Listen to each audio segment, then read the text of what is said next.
This is the Spurscast with your host, Paul Garcia.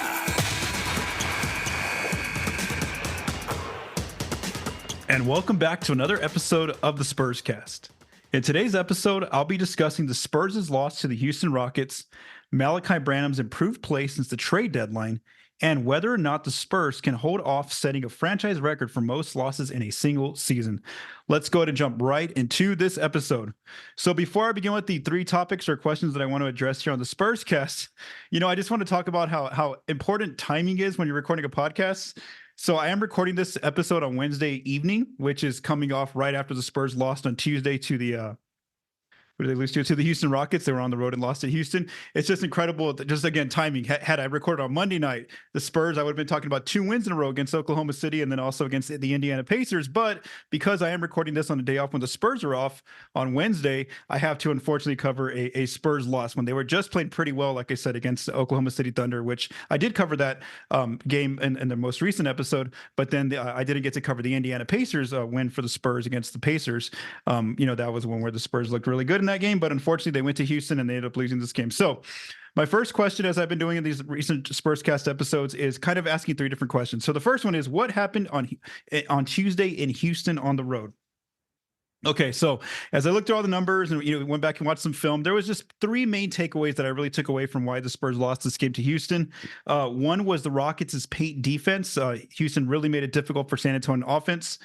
Two was the Rockets' focus on Victor Wembanyama defensively. They really made him their core game plan of trying to slow him down and make it difficult for him. And I'll talk about some factors of why Wemby had a tough night here, and not just because of Houston's defense, but also because more so himself as well in some circumstances that he entered with the game. And then third was also, I would say also the Rockets on offense, their attacking style against the Spurs' defense on the inside. So let's first begin with the Rockets' paint defense. So the Spurs did have a tough time against Houston's defense here. The Spurs only scored 44 points in the paint against Houston. They only shot 54% in the paint against Houston. And also, even on the closest area where to the basket, the dunk layup range, the Spurs only made 59% of their baskets there. Now, you might ask yourself, is this something that Houston typically does to an offense? Yes or no? And the answer is yes. The Rockets did enter this game ranked top 10 in holding opponents to the fewest paint points. They were ranked 9th entering this game. So again, focusing on paint on the paint scoring for the opponent is something that Houston does a very good job of in this current year. When I went back and watched some film and also looked at some data, one thing you could definitely see, whether you're watching it in a replay of the film or you're just watching it in a live action, was the Rockets really made an effort to surround the paint with multiple players. They had multiple players who had their feet or their bodies within the paint area. They were constantly swarming the Spurs anytime they try to attack inside, especially Victor Wembanyama. And they were purposely, on a lot of Spurs players, they were taking that gamble of leaving those Spurs players open from the three-point line and just letting them shoot wide open threes, and that way they could have multiple bodies in the paint. And this strategy on this night did work for Houston.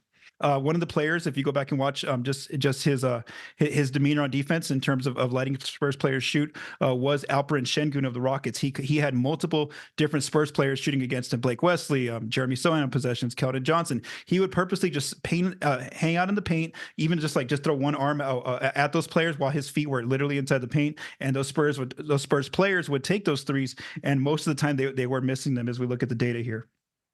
So like I said, the Rockets deliberately left the Spurs players open from three. The only two players, when I went back and watched the film, who really got a lot of contest on their shots from three were Devin Vassell and Victor Wembanyama. The Rockets really tried to put a hand in the face of either Devin or Victor whenever they shot from three, which, of course, those are the Spurs' go-to players. So that makes sense why the Rockets really focused on those two players when they did try to shoot from outside.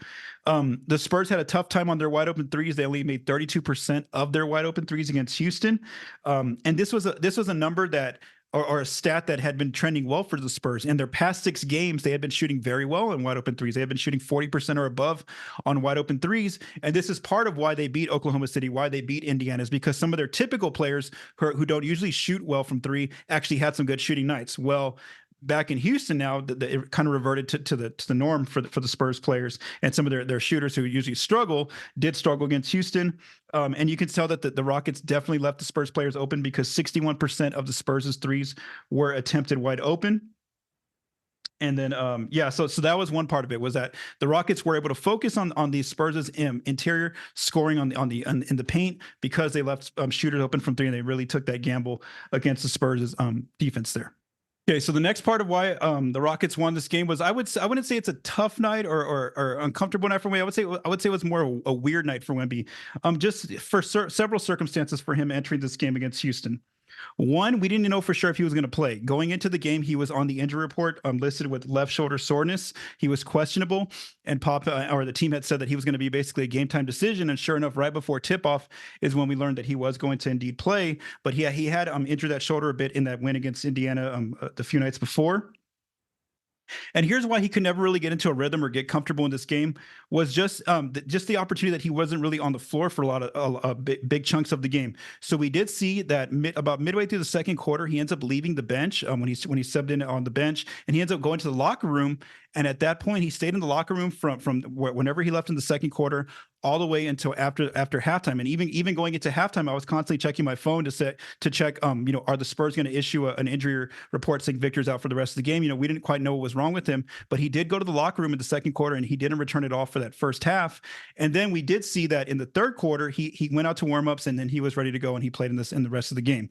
So again, as far as him building a rhythm, kind of staying out there was definitely something going on injury wise, why he left to the locker room in the second quarter, and then he didn't return until the second half. Then when he starts the third quarter, he only gets a few minutes on the floor, and then he gets himself in foul trouble. He ends up picking up 4 fouls total. He had already had some prior fouls, but he ends up getting some quick fouls there in the third quarter. And so basically he had to sit on the bench for most of that third quarter. And then in the fourth quarter, he finally returned, and he was able to play most of the quarter. But then that's where the Rockets' game plan, where they really focused on him. So what they did was, the Rockets they mainly had Dillon Brooks, a smaller player, but one of the better defenders in the league, really try to be physical with Victor and really try to push him off of his spots. And then not only that, anytime Victor put the ball on the floor, like I said about this, the Rockets, how they left Spurs players open from three. Well, what they did was their other players kind of just swarmed Victor and surrounding him. They were really aggressive in trying to get the ball out of his hands, or just swarming him constantly. And trying to pick at the ball away from him, that it made it a tough night for him, whether he was trying to dribble himself away from that defense, or whether he was trying to find like a bounce pass in between passing lanes. There was just always multiple bodies, 3 to 4 bodies around him at all times. And because of that, he did have a tough night there on the offensive end against the Rockets' defense. Like I said, multiple players were swarming him. And so, even for a bad night for him, or a tough night for him, he still ends up with 10 points. That was his fewest points scored since December 7th. But again, I do want to note that he didn't really play a lot in the second quarter, nor in the third quarter. And then he still finishes with 11 rebounds. So he gets himself a double-double, 7 blocks in this game, more than he's had in a while since his 10-block game. 3 assists to 6 turnovers. Again, that was more so the Rockets' pressure on defense and how they were making it a tough night for him. And then 4 fouls in those 31 minutes for Victor. And so, we talk about the Rockets' strategy of focusing on Victor specifically and really trying to make it tough for him, while basically abandoning some of the other Spurs players, and why this worked out for them. And this is something that Rockets head coach Ime Udoka talked about after the game. He was basically asked about Dillon Brooks' defense on Victor. And here's what Udoka said. He said, "Yeah, that was the main thing, doing his Dillon Brooks' work early. No matter where Victor was, top of the key or the elbow, he had a body on him the whole game, or the whole time. Brooks denied a bunch of catches, pushed him off his spots, and then even on the post, he was fighting him and pushing him off the blocks in there. Then we had help and good rotations behind it, so I loved our versatility on defense. I think our rotations were on point. We were switching a bunch of their actions. Fred VanVleet and Jalen Green were on him, Wemby, briefly, and our bigs came over and kind of kicked those guys off. So it started with Dillon for sure, and then the rest of the team aided as well." So again, if you go back and watch the film, you can see that multiple times, the Rockets had multiple defenders swarming Victor, and they were really making it a tough night on him. Just a lot of different bodies getting in there anytime he tried to put the ball on the floor.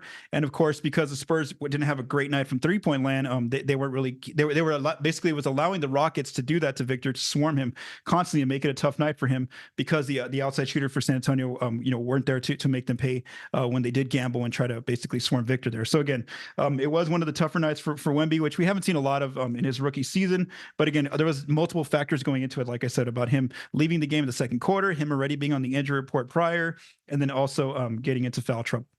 And the last takeaway from this game, one of the big keys why the Rockets got this win, was also just there on offense, how much they were attacking the the Spurs on the inside. So the Rockets did finish with 70 paint points against the Spurs. Typically, they don't score that many. They usually score about 49.9 paint points, the Rockets. So again, this is 20 points more than they usually do, average.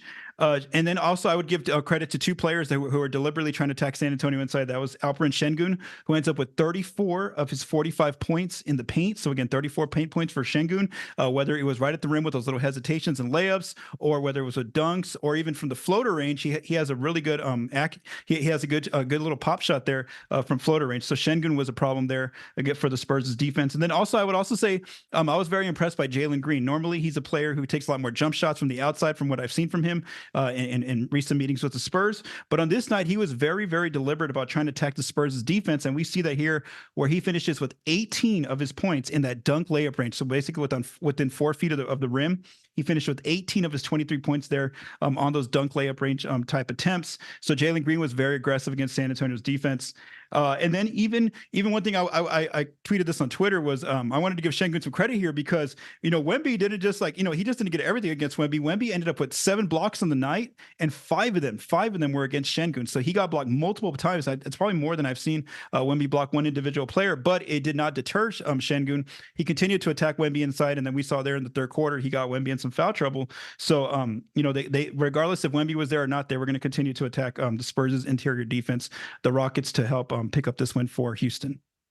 For the next question I had was one that I've kind of noticed. Again, I wanted to see where the numbers match the eye test. It's just basically has Malaki Branham's play improved since the trade deadline? So the reason why I chose these two different timelines, so from start of the season to the trade deadline to then after the trade deadline to today, March 6th, is that I've seen Branham be a lot more aggressive. I've seen his shot selection looks like it's improved, and so I really wanted to see what the numbers, what the picture looked like from the numbers when we ran them in those two different timelines. And sure enough, it looks like in certain specific areas that he has improved right now from the trade deadline when Doug McDermott got traded to today, because that's basically what Branham's doing. He's taking a lot of Doug's minutes that were there in the rotation. So as I look at the numbers, again, they look pretty similar in some different areas from these two different timelines. There's some key stats that do stick out to me from before trade deadline to after trade deadline. So one of them is his minutes have gone up about 2 minutes. So again, a little bit more times Pop's giving him right now out on the floor. His points have also increased from 8 points to now 9.7. But I think the big takeaway is his three-point shooting has really improved. Not only his accuracy has gotten better in this time frame, but also his attempts have gone up. So before the trade deadline, Branham was shooting 30% from 3. Fast forward to these last 11 games from after the trade deadline, he's shooting 43% from 3, and he's taking more attempts. Before, he was only taking 3 3-point attempts a night. Right now, he's taking 4.3 3-point attempts. So again, he's not shying away from that 3. If it's there for him, he's going to take it. As far as some of his other numbers, like his rebounds, his assists, his turnovers, steals and blocks, a lot of those are pretty similar. There's not really too much differential, nor is there any differential in the free throw shooting. However, when we look at his shot chart, there is some, when we look at both, before and after shot charts, there is some shots that he's kind of taking away from and some shots that he's adding to. So for one, he has seen a 3% increase in attacking the paint. So he's getting to the paint a little bit more in his shot selection since after the trade deadline. He has also seen a huge decrease, 8% decrease in his shots from mid-range. So he's really going away from that mid-range shot right now, and he's really sticking to either getting shots inside in the paint or at the three-point line. And also, as I mentioned there, he's had a 4% increase in his three-point attempts. So as I mentioned, he's shooting pretty well from 3 right now, 43% since after the trade deadline. But one stat that really sticks out to me too is that we do see that defenses still leave him wide open. They're not afraid of him from 3, and so he's taking advantage of those opportunities. So before the trade deadline, his wide open 3 shot was worth 1.03 points per shot. After the trade deadline, that shot is now worth 1.46 points per shot. So again, defenses still leave him open, but now at least we know that he's for sure making them pay. And we saw it even in that game against the Rockets, where they left him open intentionally on a few attempts, and Malaki made some of them against Houston. So again, His 3-point shooting is really the big takeaway from what I've seen in terms of his improvement. And, when you just watch with the eye test, you do see that he's a little bit more aggressive defensively. He's really trying to stick with the person he's guarding. And I wanted to see if the numbers paint that picture, but unfortunately they don't. There's not really any big differences in the numbers. His numbers actually look similar or a little bit better still from the before part. So again, numbers don't capture everything, but again, it looks like he's just been a little bit more decisive with his decision making on both ends of the floor is what I've seen from Branham. And again, if that three's there for him, he is taking it. So we have seen some improvement from him from before the trade deadline to after the trade deadline, and now we see that he's been a crucial part of the Spurs team past the trade deadline, where he's even been one of the top scorers for the team at certain nights. Okay, now coming into our last question, the big question, as after the Spurs lost to the Rockets on Tuesday evening, I was looking at the schedule, because I always I tweet out what the record is and blah, blah, blah. And I've always put how many games they have left. We're now down to the last 20 games, as I learned yesterday. So knowing that we're down to the last 20 games for the Spurs this season, I wanted to see, where are they expected to finish, and can they avoid their franchise record for worst losses? So what is the franchise record? It is for worst losses, it's 20-62, 20 wins. And that was the season in 1996-97, the year that they were so bad that they ended up getting Tim Duncan in the lottery the next year. So again, this year's team, the 23-24 team, is trying to avoid being worse than that team by record wise. And so the only way to do that, to at least tie that team, is to go 7-13 the rest of the way. So they would have to go 7-13 in these final 20 games in order to avoid having the worst franchise record for most losses in the season. So they're currently 13-49, based on some different models, whether you look at their current record winning percentage or also cleaning the glasses on win differential model. They're expected to only win 17 games the rest of the season. So again, 17 games for the season. So again, end up with 17 wins, which would set the franchise record for a season low. So what I wanted to do was I wanted to just look at their final 20 games, and I'll post it on for the video format.